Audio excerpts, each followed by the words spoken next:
We're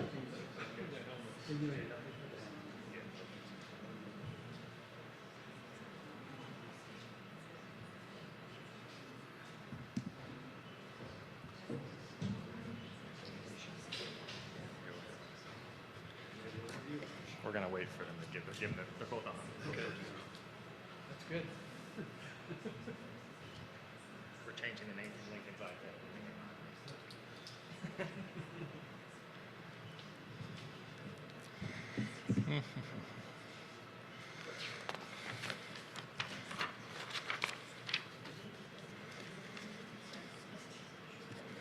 They both got good backgrounds, though, which is nice.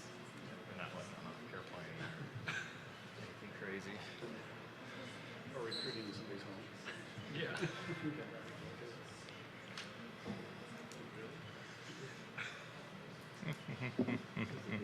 Maybe 100%.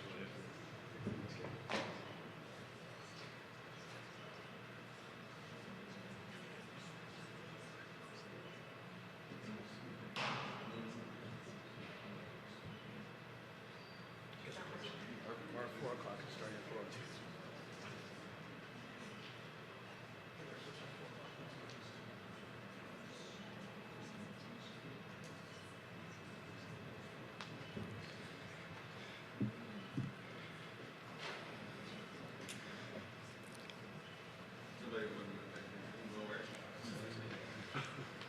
What'd you shoot today? 78? 30 seconds, 30 seconds. YouTube famous in 30 seconds.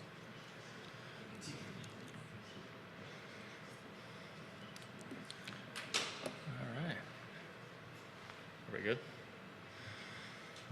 Okay, go on here.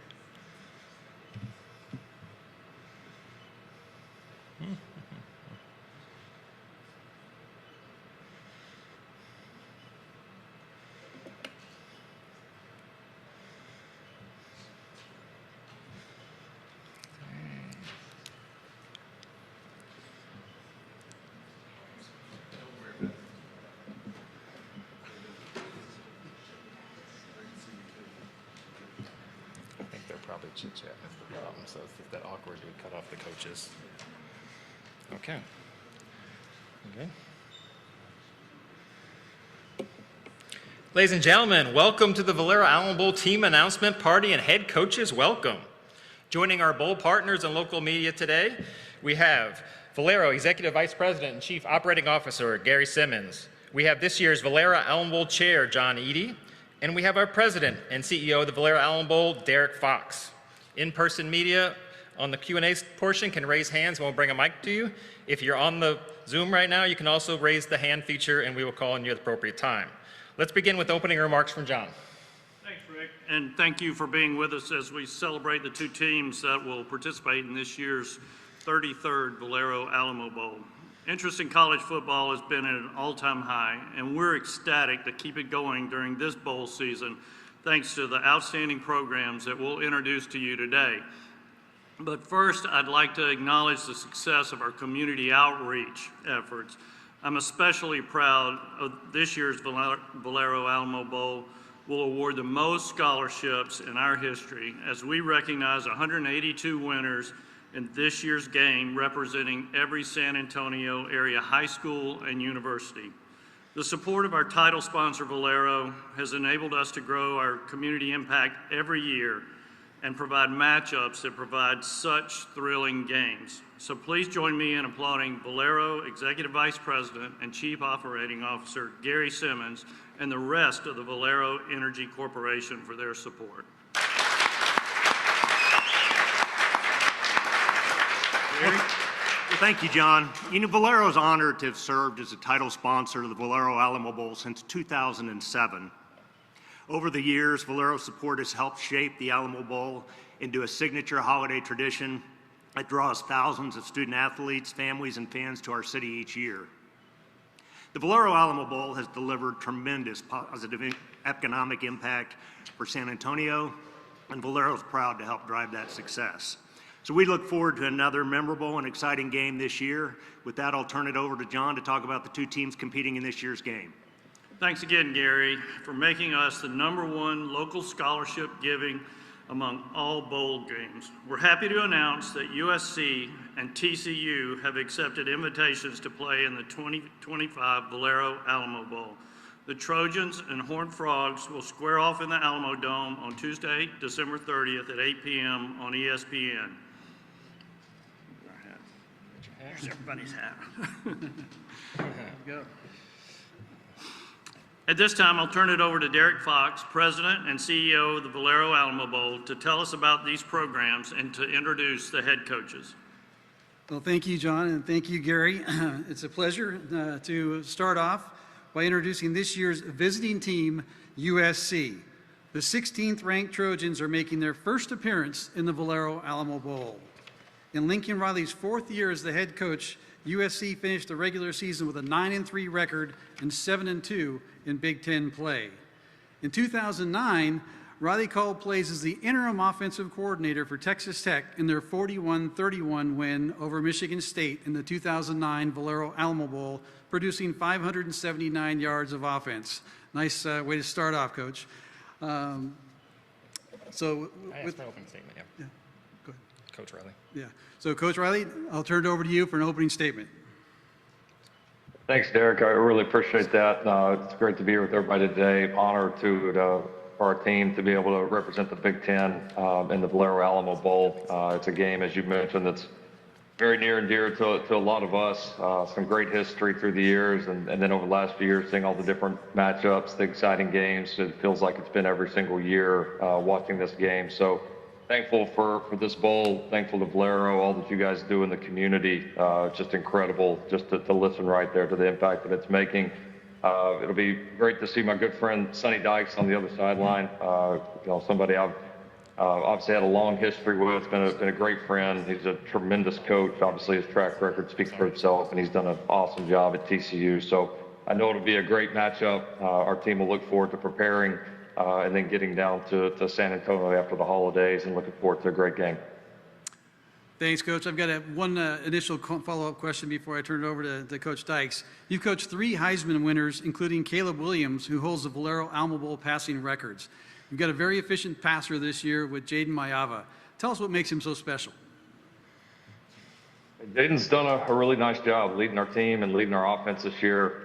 Certainly, one of the most improved players on our roster. Grew a lot throughout the offseason and has done a really nice job here in his 2nd year with us. Just command of the offense, becoming a leader. He's a guy that can make some plays with his legs as well, and has just really improved. And so I've been proud of the mentality that he's brought, the way that he attacks every day, and he's done a tremendous job of running our offense. So lucky to have him, and excited to prepare these upcoming weeks with him and to see him get a chance to play again. Great. Thanks, Coach Riley. Now I'm going to introduce this year's home team, the TCU Horned Frogs. TCU enters this year's Valero Alamo Bowl after posting wins over number 24 Houston on the road and a 45-23 victory over Cincinnati in the season finale to finish 8-4. The Horned Frogs are led by head coach Sonny Dykes, one of only 4 active coaches to guide 4 different programs to bowl appearances. He's also just one of 6 active head coaches to have coached in the CFP National Championship game. And he's our first son of a coach to walk the sidelines, as his dad, Spike Dykes, led Texas Tech in the 1996 Valero Alamo Bowl. Coach Riley and Coach Dykes, the Valero Alamo Bowl is thrilled to give your teams a full San Antonio Bowl experience in celebration for the upcoming season. So with that, I'm going to have an opening statement from Coach Dykes.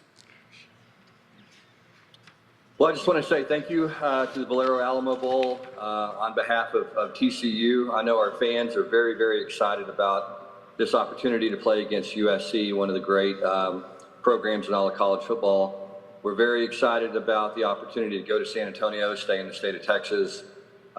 It's a fantastic bowl game. I've had an opportunity to coach in it before. I've always felt like it's one of the top bowl games. Just being in San Antonio, I think, is such a great city, and we're just appreciative to Valero for what they have done and the difference that this bowl game will make in the community of San Antonio.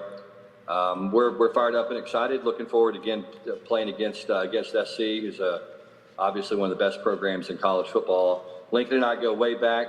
He's obviously an incredible coach, been remarkably successful, has done an incredible job of developing programs, and should be a heck of a ball game.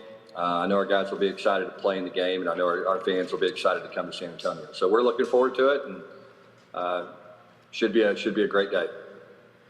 All right, now for the media portion. If you're on the Zoom call and have clicked the raise hand portion, we will call your name. Please announce your name and affiliation for your question, and please direct it to one of the coaches. And if you're here at the Alamobowl, please raise your hand. All right, let's try it first. Stephen Johnson, Star Telegram. Do you have a question for either coach?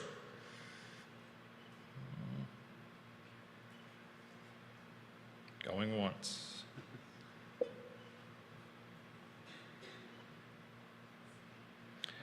All right, let's move on. How about Los Angeles Times? Los Angeles Times, question for either of the head coaches? Yep. This question's for Lincoln. Lincoln, these are obviously two really high-powered offenses in this game. I know you can't always be sure, how much of your roster you're going to have available for this game, but I wonder offensively, especially, are you expecting to have Waymond available? And also, do you know, in terms of Mekhi Lemon and Jacoby Lane, whether they're planning on playing in the bowl? Yeah, Rod, a little too early to say right now. I mean, Waymond's definitely progressing. As we get a little bit closer, I think we would, collectively make that decision. And we've got some guys, obviously, that are looking to make decisions on this bowl, and and if they're turning pro or how all that's going to play out. So I think that'll clarify here, in the next few weeks. But I don't have any announcements as of right now. Okay, Kenneth Berry, your question. Good afternoon. This question kind of goes to both coaches. But for just as far as recruiting, obviously, Lincoln, you have the #1 overall class. Going into this game, how much do you feel is it an even bigger chance to maybe even flip some names that we haven't heard of, or just add to the recruiting class that you've already gotten to winning this game? And for Coach Dykes, the defensive coordinator, Avalos from the IE, a legend, so he kind of gets a chance to play against USC. So how's your staff kind of warmed up and just prepared for this offense and what they're going to be doing? Lincoln, you want to go first? Yeah, I'll start off. Yeah, I think anytime you get a chance to play in a big bowl game, national TV against another really good program, it's a great opportunity, to showcase, what your program is about. And so, we'll certainly take that opportunity and do our very best with it. We've obviously, been able to come into Texas and sign some great players over the last few years, so to get an opportunity to play there, which doesn't happen every year for us, is a great opportunity as well. So recruiting's gone well, but that's kind of a continual thing that never ends. And whether it's somebody right now or it's guys down the line, a lot of people watch these games, and it's a chance for both programs to really put their best foot forward.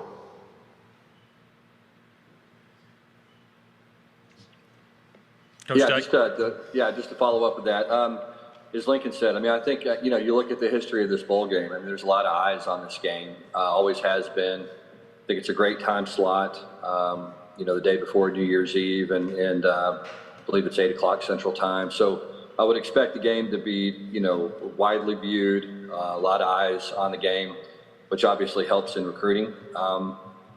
I know you asked specifically about Andy Avalos. Yeah, Andy's done a tremendous job. He's been here now 2 years. This is his second year. We've made huge progress, defensively. He is an incredibly hardworking guy. Defense, I think, has taken on his personality. The guys like to play together. They really like each other. They care about each other. They play hard. I know our players are looking forward to having a chance to compete against one of the best offenses in college football. And so it'll be a big challenge for us defensively, but I know Andy will get the guys ready, and I'm sure they'll play hard. Derek? Yeah, Coach Dykes, you touched on it earlier. Why don't you give us a little bit of a background on you and Coach Riley's relationship dating back to what, Texas Tech days maybe? Yeah. So Lincoln was a player when I was coaching at Texas Tech, and then transitioned to coaching for us, and did an unbelievable job. He was one of those guys that you could tell early on in his career that he was going to be very successful. Really smart, thoughtful guy, that hard worker, kind of always a little more mature beyond his years. So we've known each other a long time. I think I've known Lincoln probably since he was 18 years old. And so we've got a strong friendship and something that goes back a long time. I've been really proud of his career and all the accomplishments that he's had. And it's fun to have a chance to run into him in the off season and spend some time together. Thank you, Coach Dykes.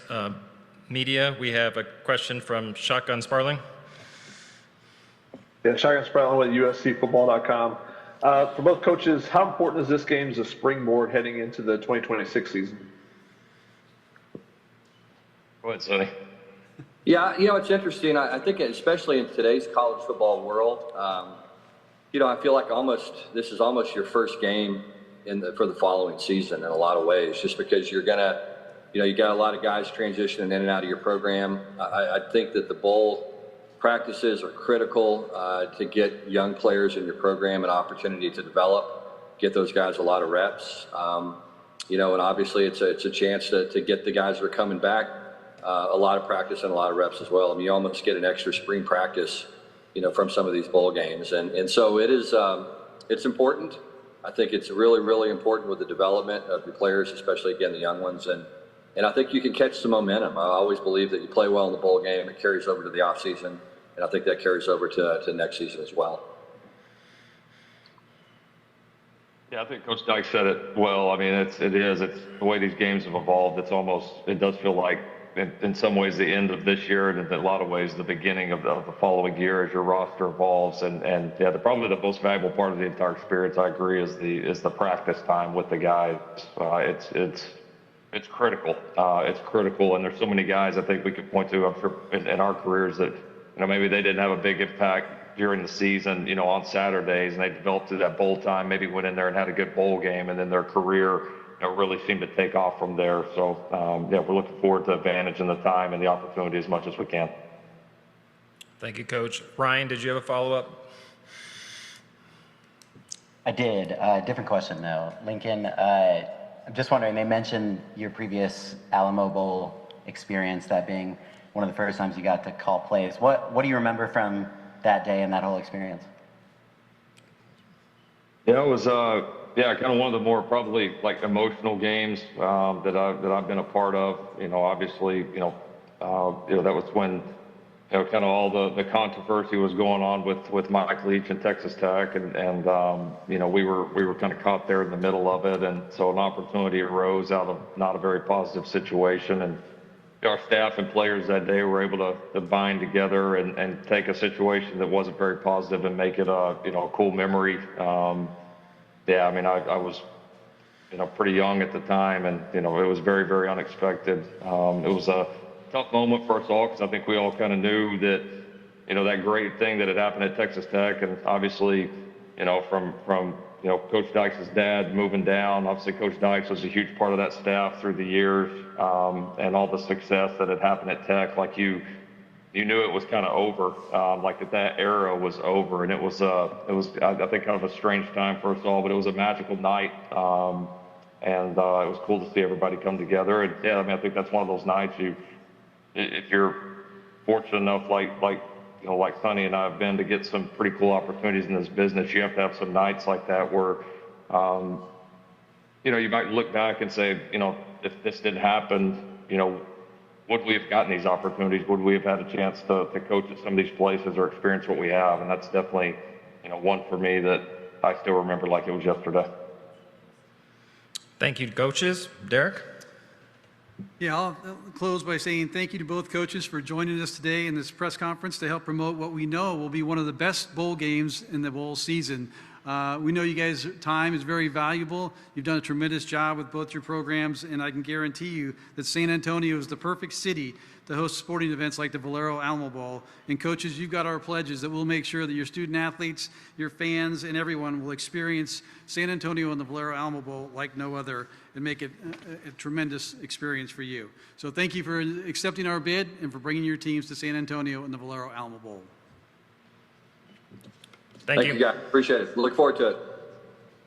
Thanks. Thanks, everyone.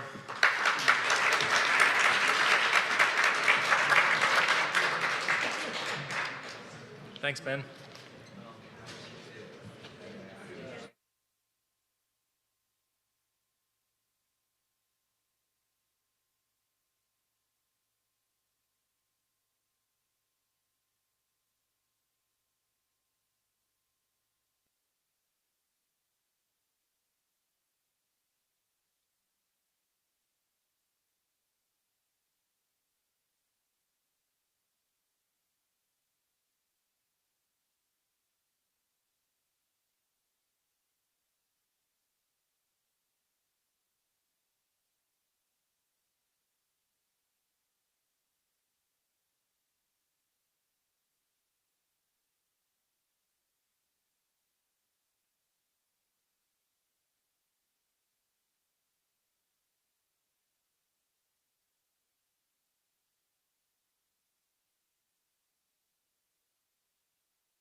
We gotta make sure the color's right. We have to block the shadow.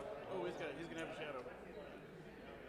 Test, test, test, test, test, test, test, test. Test. Ooh, that's okay. That's bright. Right? Do we need to move them? Yeah, let's back you up just a hair. Yeah, let's go to the shade.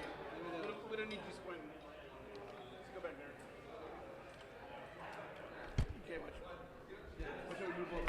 Where you go? I'm just following you guys. Yeah. We're gonna. You always keep bringing up the shade.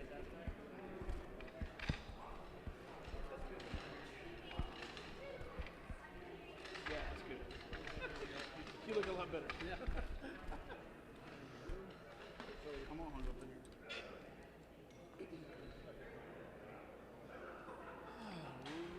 Only 2 seconds. Hold on. Let me get one more. Trash can behind you. Yeah. So move that trash can actually a little bit more. You need to.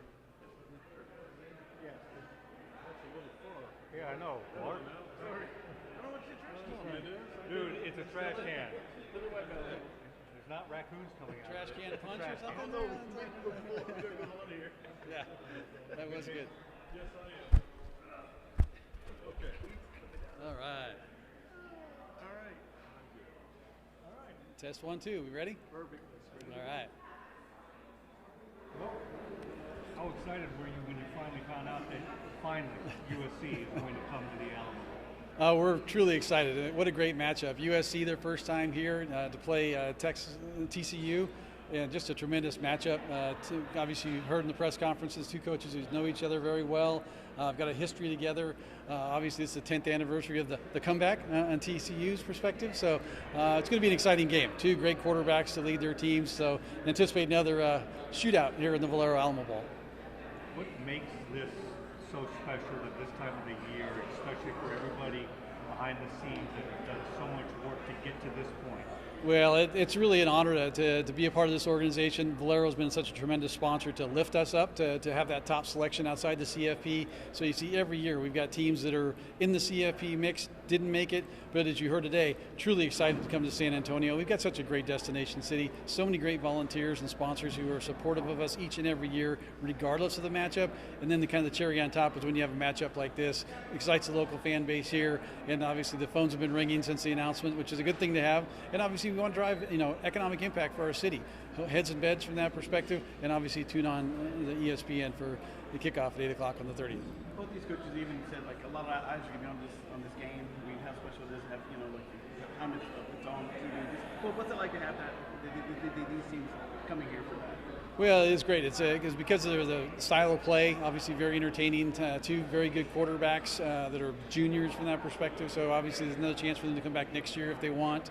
And exciting brands of football. And because of the relationship is kind of special. Sometimes you get that where the coaches have a relationship with each other. Sometimes they don't. So it just kind of makes the week that much more interesting from that side of it. And again, having SC here for the first time in 33 years is new and exciting from that perspective. So another fan base will have a chance to show San Antonio too and go back to their communities and talk about how great San Antonio is. Most of these schools that come through the Alamobowl, everybody knows who they are. But when you get somebody of the stature that USC has, does that almost kind of elevate this just a little tiny bit more because of everybody in the country knows who USC is? Yeah, there's certainly a marquee program from that side of it, and obviously that also helps the fans of both sides. Obviously if you're a TCU fan, you're excited to come to the Valero Alamobowl no matter what. Then they go, oh, hold it, we're playing USC? Wow. So it's a tremendous matchup there. Both fan bases seem to be very excited about it. Both coaches are, which is great. And so it's a great reward for all of us here in San Antonio. Anything new this year? No, just watching the CFP show like the rest of us, and then we know we're on the clock. So it's always fun to actually go through that process, make our selection, and then the fun part is reaching out to the two teams and extending the bid and have them accept and see how excited they are to come to our game. So we're looking forward to it. Perfect. Thank you. I don't want to say that there are some teams out there who are not accepting.